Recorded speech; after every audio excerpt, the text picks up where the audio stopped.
In our today's class, we're looking at word problem involving ratio. The first example, the ratio of mangoes to oranges.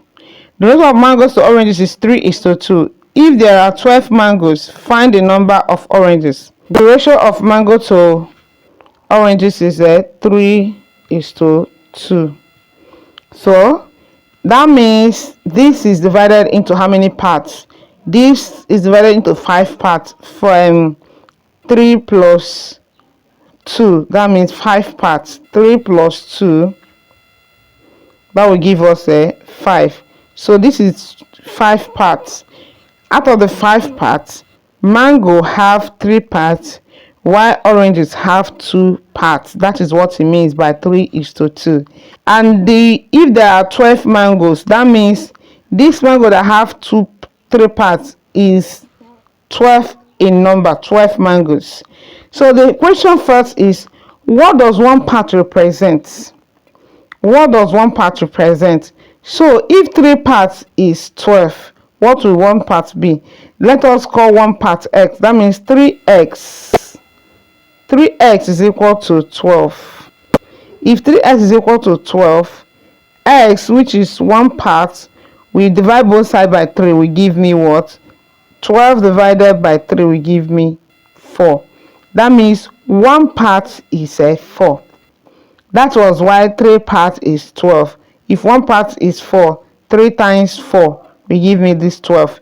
So now that I know what one part is, they say that mango and the orange have this part, 2 parts. Orange is divided by 2 parts. So since orange is divided by 2 parts, that means 2 parts means 2 times 4, because one part is 4. 2 times 4, that will give me what?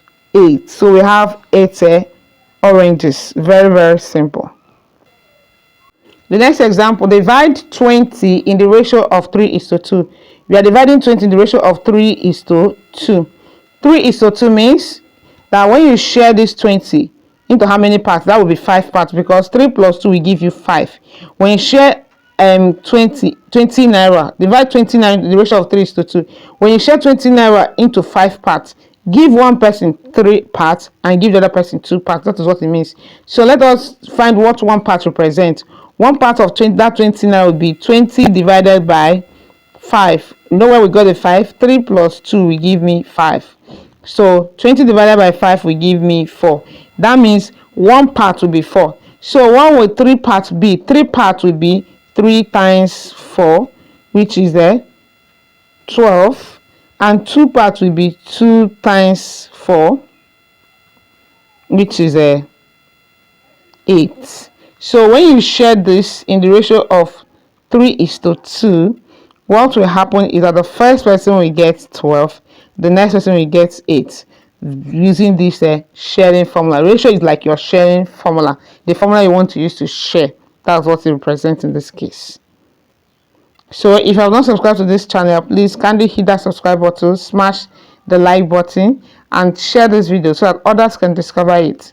See you in the next class.